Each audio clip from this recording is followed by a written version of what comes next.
Alors, salut. On va trouver, je vais tenter de trouver un petit terme là pour le net, un truc sympa qui homogénise un peu le similaire. Bon, on va partir là avec l'équipe en fait. Qu'est-ce qu'un mathématicien d'André excusez-moi si j'écorche le nom, Lichnerowicz. Ah, j'arrive pas à le prononcer. Excellente dans le monde à ta bourse. Alors, on va reprendre au début, elle dure 44 minutes 21, on va rester à peu près, peut-être que je la ferai en deux parties, on va voir. Je me demande, au fond, ce que c'est qu'un mathématicien. Un mathématicien, c'est d'abord... À quoi sert-il? Bon, à rien. Mais d'abord à rien, nous y reviendrons. Et à tout, parce que notre monde, notre société contemporaine, serait profondément différente si les mathématiciens n'avaient pas existé. Et pour commencer, tout le monde se gargarise des ordinateurs. Le premier projet d'un ordinateur a été fait par un mathématicien qui s'appelait von Neumann. Et la plupart des logiciels, le fait que la France est excellente dans le monde pour ces logiciels, repose sur le fait qu'elle est très bonne en mathématiques et que l'enseignement des mathématiques a été modernisé. Justement, ceci a permis en partie le décollage des logiciels et des ordinateurs. Mais ceci est, je dirais, un sous-produit. Ce n'est pas ce qui anime vraiment l'activité mathématique. Je voudrais dire d'abord que la science des mathématiques, c'est une activité, un ensemble d'actes, ce n'est pas un ensemble de savoirs superposés.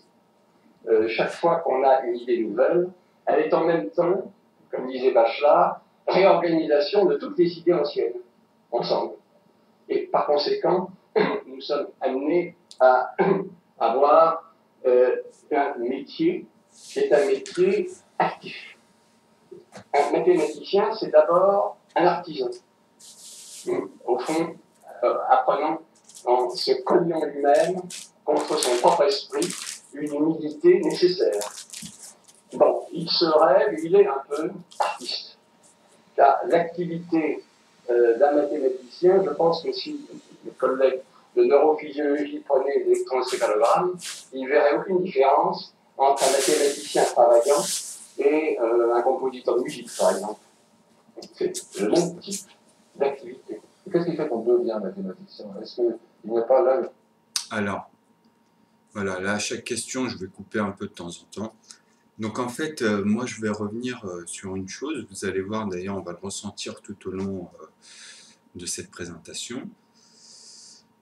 En fait, un mathématicien, pour moi, c'est comme j'explique, on est tous mathématiciens. On a besoin de repères. À la base, un être intelligible, c'est-à-dire ce qui fait la différence, comme je disais sur certaines vidéos, entre l'homme et l'animal, au sens reptilien pur et dur, on va dire, au sens des instincts, quoi, à l'observation du cerveau. Donc à partir de là, pour moi, l'être humain, depuis qu'il a existé, depuis le début, il était mathématicien. Il était obligé de reconnaître les enfants du voisin, par exemple. Sinon, ça y est, ça se perd déjà dans les, dans les communautés. Enfin, il y a plein de choses. C'est-à-dire que quand je dis ça, c'est pour n'importe quoi, pour simplement des repères de nos sens. Donc on est obligé de créer énumérer en fait quelque chose qu'on ne voit pas et qu'au début même on ne pouvait pas l'exprimer puisque on n'en avait pas besoin. On avait déjà cette intelligibilité déjà, vous comprenez? Donc vous allez voir, on va reprendre dessus, on va revenir, vous allez mieux saisir au fur et à mesure. L'émergence d'une vocation comparable à celle d'un artiste, justement. Il y a une émergence de vocation. Personnellement, j'ai toujours été frappé du fait qu'en lettres, on pouvait avoir des opinions différentes sur ce qu'on écrivait. On pouvait soi-même prendre un texte ancien, le relire et déclarer qu'il est très mauvais, et ainsi de suite. quand on dit qu'en mathématiques, on a une certaine sécurité parce qu'on a des contraintes extrêmement fortes. Alors, je coupe. Donc, voilà la différence dans l'algébrique, l'hébraïque, et ce que je voulais amener, moi, dans le côté calligraphique. Parce que ce qui est joli, en fait, chez l'Asie, donc moi, bon, je ne me suis pas penché encore dans le monde arabe, parce que je vais regarder, en fait, tout simplement, au fur et à mesure, mais pas tout de suite, hein, ça va mettre 2 ans, en fait, dans les 2 années qui vont venir. Je vais exposer en fait au fur et à mesure, mais moi je veux que les personnes participent, ça ira beaucoup plus vite. Surtout ceux qui sont spécialisés, puisqu'on a récupéré pas mal de choses. Il y en a qui m'ont lancé, moi, pendant ces 2 années, sur les remontées, ils n'étaient pas hasardeuses quand même. Il y a des choses il y a eu un suivi, même que ce soit au niveau des Rubik's Cube, vous allez voir que moi, dans les périodes, ils sont datés, c'est espacé dans les mois, donc c'est pas un hasard. Il y a des gens qui ont disparu dans la chaîne, d'autres qui sont restés. J'ai eu quelques alertes, mais au bout du compte, ils sont pas nombreux, hein, ceux-là. Donc, bon, les maths, c'est un domaine compliqué déjà pour faire une chaîne mathématique. Il faut vraiment attirer des gens qui ont une certaine foi intellectuelle au bout du compte.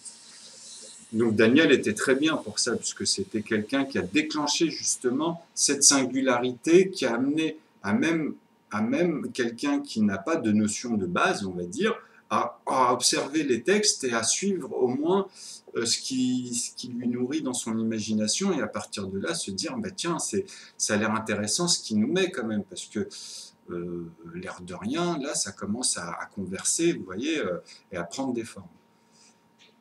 Donc, l'hébraïque, le problème en fait du lexique, c'est lié aux mathématiques. C'est-à-dire qu'une langue, un patois, ou même le commencement d'une forme de langage, peut être tout de suite reprise parce que quelqu'un peut développer à côté et avoir un niveau, en fait, il a décortiqué bien plus, il a développé bien plus, donc ce qui fait que il a des contraintes, mais moins que celui qui a commencé et qui est resté bloqué ou qui a fait des aléas. En fait, c'est pas resté bloqué, on se bloque pas, en vrai, c'est nous qui arrêtons. Et après, à chaque fois que nous revenons, bah, on se repère un peu dans tout ce qu'on a parcouru, au lieu de faire le tri et de ce qui est sûr, le garder sous une forme de noyau, une synthèse, de mettre ça comme un arbre niveau, en fait, c'est notre potentiel, on va dire, et puis de fur et à mesure, justement, de voir les bordures et d'essayer d'assembler les autres lignes, en fait, et d'accorder, en fait, tout ça dans la même courbe. Donc il y a des courbes à l'intérieur, après on peut, sur des mêmes lignes, etc. Donc là, moi, c'est cette notion que j'ai du mal à vous amener, à vous faire comprendre le côté quadriatique, en fait, en fait, il n'y a qu'une dimension homogénéisée. Mais pour arriver à la discerner, il faut justement passer des mathématiques. C'est pour ça que nous, on a moins de contraintes dans les maths. Grâce aux maths, on peut amener même l'algèbre à la faire évoluer de la même sorte. C'est-à-dire qu'après, en fait, ça devient, on s'autosuffit pour tout. C'est-à-dire que juste avec ce bagage-là, on peut à chaque fois avoir le dernier mot, tout simplement. C'est aussi con que ça. Et après, développer, puisque justement, c'est indéfini, attention. Donc justement, c'est indéfinissable des infinités, en fait. Donc ici, il y aura toujours cette fameuse barre qui amène, il en parle aussi dans sa vidéo, donc c'est bien pour ceux qui ont commencé à la regarder, comme j'avais mis dans l'annonce au début. Donc vous avez cette barre-là, en fait, et cette barre-là, elle est considérée comme le plafond. C'est, on va dire, l'assemblage de tout ce qu'on peut avoir au mieux dans les topologies des nombres. Entiers, d'ailleurs, ou non. Parce que maintenant, moi, c'est ça que j'apporte. Puisque j'ai l'infime petit qui suit tout le temps, en fait. C'est ça que les gens, ils ont du mal à comprendre, parce que, justement, c'est le côté usuel, c'est le côté... Mais vous allez voir. Donc, justement, et de descendre comme ça. En fait, ici, ça devient infime, etc. Donc ce sens-là, en fait, on dirait un tire-bouchon, ce sens-là, en fait, ça représente que ici, c'est toutes les lignes simplifiées. C'est-à-dire, on commence par là, en fait, et on arrive à cet état. Vous voyez? Donc cette métaphysique-là, cette forme que je viens de mettre, elle est représentative des niveaux. Ici, on arrive au niveau des topologies, c'est-à-dire qu'en mathématiques, c'est tout ce qu'on a amené en arithmétique, c'est les logarithmes, c'est tous ces sens-là. Donc allez sur Wikipédia, vous allez voir, vous regardez moi ce que j'ai mis, et essayez de raisonner. Puisque là, je vais vous y amener, je vais refaire une autre présentation, puisque ça elle date, hein, elle était vraiment dans les débuts, donc automatiquement ça amène aussi à montrer ce que je voulais hein, dans la démarche. Donc vous allez voir. Donc ici, ce sont les nombres de plus en plus simples. Et en fait, ici, c'est quoi? C'est l'unité. À un moment donné, on arrive à l'unité qui est décortiquée. Et ici, c'est le niveau d'en dessous. Hein. Et en fait, toute cette somme-là qui réunit, en fait, après, tous les nombres complexes, c'est-à-dire même dans les infiniment petits. Et l'infiniment petit, c'est quoi? C'est juste la conversion entre les kilomètres, on va dire, en kilomètres, vous voyez, ou même en années-lumière, puisqu'on revient aux secondes, en fait, hein, à l'image seconde, etc., le rayonnement. Enfin bref, ça aussi, vous voyez, vous allez voir au fur et à mesure. Donc, on revient sur ce sens-là. Donc, nous, on a cette étape. On a cette étape, on va dire, où on arrive ici aussi, et on est maintenant dans la partie où ça commence à prendre plus de grosses formes, on va dire. Et là, ça s'affine, et ici, on est vraiment dans l'infime. Vous voyez? Et l'infime s'arrête, hein. L'infime, c'est ici, après, si vous préférez, cet ensemble-là, pour moi. Donc, moi, j'aime pas mettre un rond parfait. Hein, c'est une fractale. Donc, de toute façon, tout est... c'est des traits, en fait...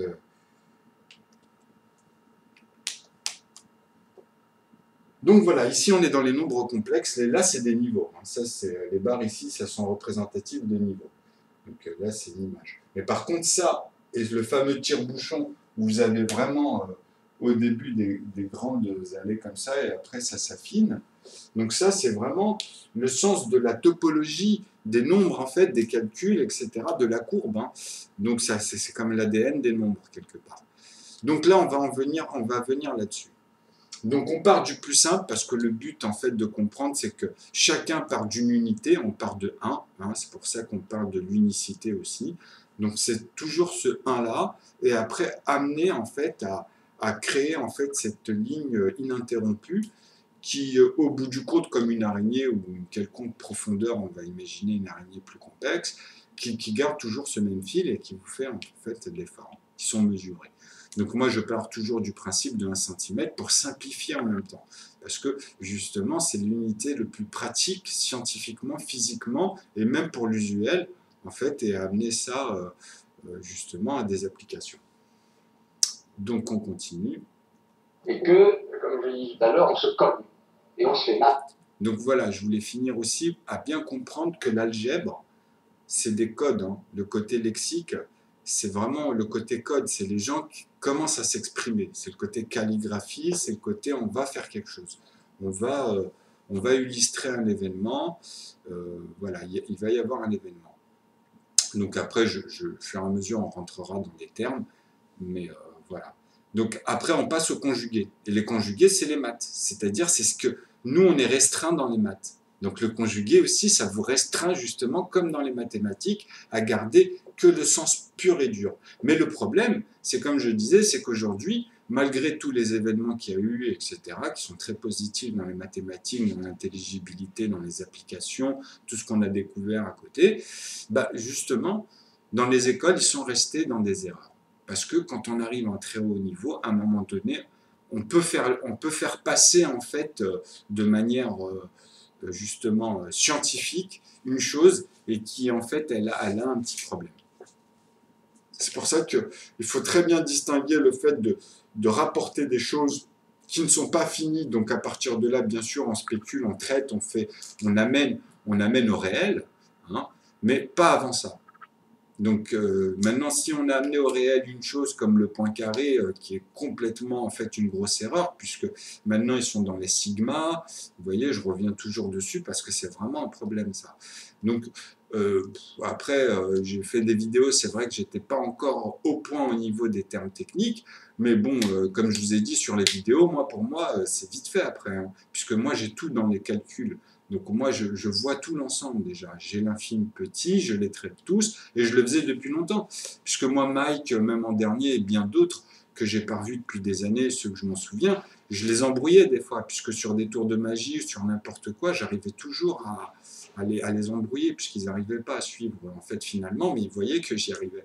Donc ça coinçait, après, ils me sortaient d'autres choses et tout, mais c'était lié un peu. Je leur disais justement qu'il y avait toujours des liaisons, certains arrivaient à aller plus loin, d'autres moins, etc. Donc, ça, c'est des choses justement où il faut se poser à suivre une personne comme dans un feuilleton ou dans un movie ou dans un court-métrage et après la ramener. Parce que si on coupe en même temps, c'est que déjà, on n'écoute pas tout, puisqu'on est en train de raisonner déjà, vous comprenez. Donc c'est ça aussi le problème. Mais bon, ça c'est toujours la démarche, les démarches, les attitudes à avoir dans l'intention. Et on s'en aperçoit quand les choses ne vont pas. Comment commence un mathématicien dans son activité? Il commence par être insatisfait, soit par curiosité, soit par une situation mathématique qui lui paraît confuse, compliquée, peu claire. Il n'a pas du tout l'impression de la dominer ou que d'autres les dominer. Et il va commencer, je dirais, à rêver. Il y a des êtres mathématiques à ce moment-là, oui, après, on est obligé avec lesquels il rêvera. Et dès lors, il atteindra une espèce d'état de transe obsessionnelle qui va durer des semaines. Et dans lesquelles ça, c'est les lignes. On est obligé la première fois. Mais travailler sans support. Les mathématiciens, probablement l'homme qui utilise le moins, un petit peu, l'ordinateur. Alors ça il touche un point que j'apprécie énormément, puisque moi j'ai voulu changer ça aussi. Donc c'est vrai, tout ce qu'il dit, moi je l'ai vécu à 1000%, à 10 000%. D'ailleurs, tout ce que mathématicien vit, et de toute façon vous êtes obligé de passer par ça, c'est la vie qui amène à ça en fait. Donc dans les maths, ce qu'il faut comprendre, c'est que ce qui vient de dénoncer là actuellement, ce qui est beau en fait, c'est que le fait de rêver, comme il a dit, c'est dire qu'en vrai on est bloqué. C'est comme dans un jeu. Quand vous jouez à Zelda par exemple, moi je me souviens à l'époque dans Ocarina of Time, ça avait fait énormément de bruit dans la communauté Nintendo, quand ils avaient bloqué dans le donjon de l'eau. Alors celui-ci, il y en a, ils sont restés des années. Hein. Mais moi, j'avais halluciné, parce que moi, je ne pensais pas. Moi, je gardais tout le temps mon rythme, et d'ailleurs, je ne voulais pas les finir. Je restais des fois même sur plein à la fin du boss, parce que, bon, c'est un délire, mais moi, mon jeu, je pouvais le finir en même pas une semaine, avec les cours et tout, entre les amis, les emplois du temps. Moi, en règle générale, les Zelda, c'était une semaine. Mais je faisais exprès, en fait, de prolonger, de me balader, de sortir plein de trucs, et de les refaire des fois 2 fois, 3 fois. Surtout Ocarina of Time, que j'avais aimé, le donjon de l'eau. Parce que moi, j'ai trouvé tout de suite, en fait, je décortique, en fait, moi je suis comme une souris, je traite ça comme un labyrinthe, donc à un moment donné, je mets en place ce que je vois, et je garde les chemins, je garde tous les effets, les éléments essentiels, donc après je retourne dedans, je me balade, en fait, c'est dans mon esprit. Et ça, c'est des jeux que je jouais beaucoup tout seul très tard. Donc, j'avais toute mon attention dessus. Je regardais, en plus, moi, j'aimais beaucoup l'informatique. Donc, moi, j'allais même plus loin. Je regardais au fur et à mesure comment ils développaient. Est-ce que mes idées, ils s'en rapprochaient, ils en mettaient, comme beaucoup. Hein, tous ceux qui jouent, après, ça fait partie du plaisir dans l'évolution des générations des jeux. Mais en vrai, pour Zelda, c'est resté. Les donjons sont devenus pourris. Hein. Les meilleurs pour ça, le meilleur pour ça, ça restera toujours Majora's Mask pour moi. C'est le plus complexe dans les traitements des donjons. Et ils auraient dû développer ça, en fait, même dans les autres, parce qu'il restera que... en fait, après, il n'y a que Twilight qui reste le seul chef-d'œuvre dans les nouvelles générations. Après, ça a été vraiment rabâché. Il n'y a plus de vie, il n'y a plus de... Enfin, c'était différent. J'espère que le prochain va vraiment rattraper ce tir-là, puisqu'ils ont tout gâché là sur l'ancien, alors que l'histoire, l'idée était bien, mais ils ont manqué énormément d'éléments. Surtout le début, ils auraient pu... Enfin, bref. Enfin, il y a plein de passages. Bon, on ne va pas parler de ça, mais vous voyez, ça montre un peu ce côté imaginaire. Donc, on est obligé, en fait, à un moment donné, justement, de tout seul. Et comme je vous ai dit, moi, en fait, j'ai jamais écrit sur du papier. Moi, depuis le collège, là, il n'y a que avec les maths ou Internet. En fait, moi, comme je voulais travailler, En fait, on a tous cette singularité depuis petit d'optimiser, de se dire non, on fera ça plus tard, on fera ça comme ça, on fera ça comme ça. Et il y en a, ils le font. Vous voyez? Donc ils prennent des raccourcis, on prend des raccourcis malgré tout, puisqu'on traite tout ça malgré tout, on traite tout ça à côté. Donc on apprend en observant en fait. Vous comprenez? Dans cette, justement, ce que je vous disais, dans cette chose qu'on réunit avec le temps et qui crée notre singularité, notre intelligibilité face aux événements quelconques, en fait, vous comprenez, mais qui sont justement mesurables. Qui utilise à peine le crayon, et encore rarement à une certaine période. Et dans cette période, il pourra travailler partout. Au café, ça m'arrive très souvent. Vous allez le voir, ça, il le fait. Dans un autobus, ou même à travers la conversation avec un interlocuteur en milieu. On peut continuer à être dans cet état de transe. Et puis cet état, en fait, douloureux, pardon, va durer des semaines. Et ce processus est assez intéressant parce qu'il est tout à fait différent de celui qu'on pense pour les mathématiciens. C'est-à-dire, il n'y a pas du tout de processus déductif. L'expérience, la familiarité avec ce monde a fait que tout est simultanément présent sous vos yeux et que vous êtes tout à fait dans l'intuition de ce monde. Vous parlez à vous-même un langage qui n'a rien à faire avec le langage déductif, qui est un langage parfaitement... Vous faites des petits dessins comme ça, qui n'ont rigoureusement aucun sens, sauf pour vous. Ça, c'est le symbole qu'utilise un certain nombre de complices pour une structure qu'on appelle des espaces fibrés, mais ça n'a pas grand sens autre que d'être porteur d'intuition, ou comme disent les gens prétentieux, d'être heuristique. C'est tout, ça vous aide. Ça vous aide à garder une pensée cohérente. Est-ce que vous pensez en termes de problèmes, un peu comme un écolier? On pense en termes de problèmes, de situations, mais ce qui arrive au bout d'un certain temps, c'est que cet état vous fait arriver brusquement à un déclic d'une situation qui vous paraît intéressante et que vous essayez de saisir. Très souvent, cette situation n'a rien à faire direct, avec le problème que vous étiez initialement posé et qui en fait n'apparaît à ce moment-là que comme un prétexte. Il y a donc un phénomène d'imagination créatrice. C'est essentiellement, si on est mathématicien, c'est parce qu'on aime un certain type d'imagination créatrice, mais on peut dire de ce point de vue que les mathématiques sont un art, mais l'art le plus abstrait, car c'est un art qui n'a pas de support autre qu'un certain type de fonctionnement de l'esprit. Alors, y a-t-il un art privilégié pour la création mathématique? La présence de l'esprit. Oui et non. En ce sens que, du fait qu'on n'a pas besoin d'érudition, mais que cette faculté d'imagination abstraite est absolument nécessaire, on peut commencer très tôt à être un grand mathématicien. Nous parlerons, si vous voulez, de l'exemple le plus étonnant, qui est Galois, mort à 22 ans, et qui a laissé une trace fondamentale, ineffaçable, dans toutes les mathématiques. Mais, c'est bizarre, 22 ans, il y en a plein comme ça. Excusez-moi, Galois, qui était un mathématicien du XIXe siècle. Galois, j'y reviendrai peut-être, Galois est un espèce de pré-Rimbaud des mathématiques. Il figure d'ailleurs dans les mémoires d'Alexandre Dumas. Il est vers 1830 et il est tué dans un duel, disons, douteux. Il était très révolutionnaire de tempérament. Il avait fait les barricades. Et il avait fait les barricades. Ça avait fini, tout ça. Il avait porté un toast, le couteau en travers de sa gorge au roi Louis-Philippe. Et certains disent, il n'y a pas de preuve, que le duel était arrangé pour qu'il meure.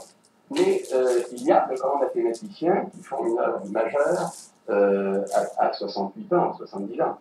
Il y a deux exemples historiques. Un très grand mathématicien allemand, qui s'appelle Gauss, a fait des choses étonnantes jusqu'à la fin de sa vie. Il est mort à 75 ans. Et mon maître, Élie Cartan, avait, à l'âge de 28 ans, posé un problème fondamental sur la théorie des groupes que tous les grands mathématiciens ont cherché pendant des années, et qu'il a lui-même résolu à l'âge de 68 ans, 40 ans après. Ouais, c'est un truc de... C'est le moment où Bah oui, ça revient de euh, donjon. c'est un bon exemple. Bon, ce qui arrive, Ce qui montre que l'imagination créative joue à court ou à très long terme. ou à très long terme. Ce qui arrive, c'est que les gens finissent par être là. Parce que cette espèce d'accès mathématique, d'obsession, peut être finalement fatigante. Les gens sont là, et là de jouer un peu les moines, et il arrive qu'à 45 ans, ils ont envie de faire autre chose. Alors ils plongent dans l'administration, dans la philosophie ou dans la politique. Après tout, Painlevé, qui était un très bon mathématicien, a été 2 fois président du Conseil, et mon bon maître Borel que j'ai connu, ministre de la Reine. Bien, mais ce sont des alibis pour une autre vie.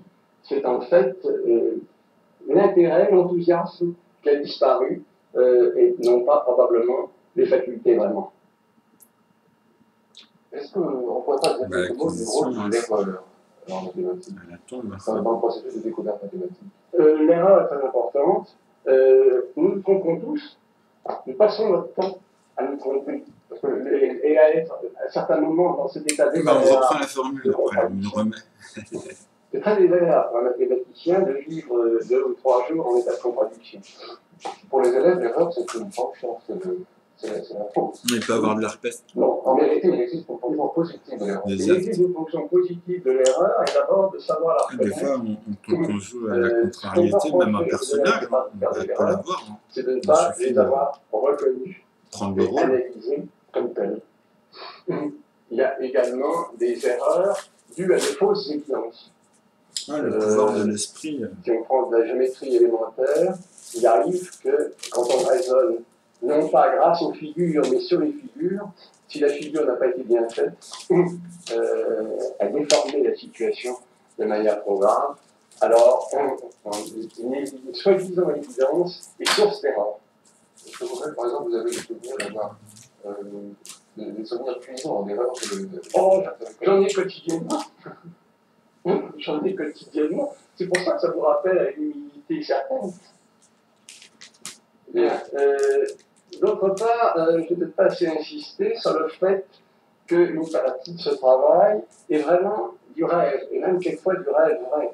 Ce que nos braves neurophysiologistes appelleront l'état hypnagogique, c'est-à-dire l'état juste de veille encore avant le sommeil, au moment où vous vous endormez, est un état qui est très favorable parce que les censures logiques sont abolies, presque parallèlement. Et vous rêvez de mathématiques dans cet état, et brusquement quelque chose marche et ça vous réveille.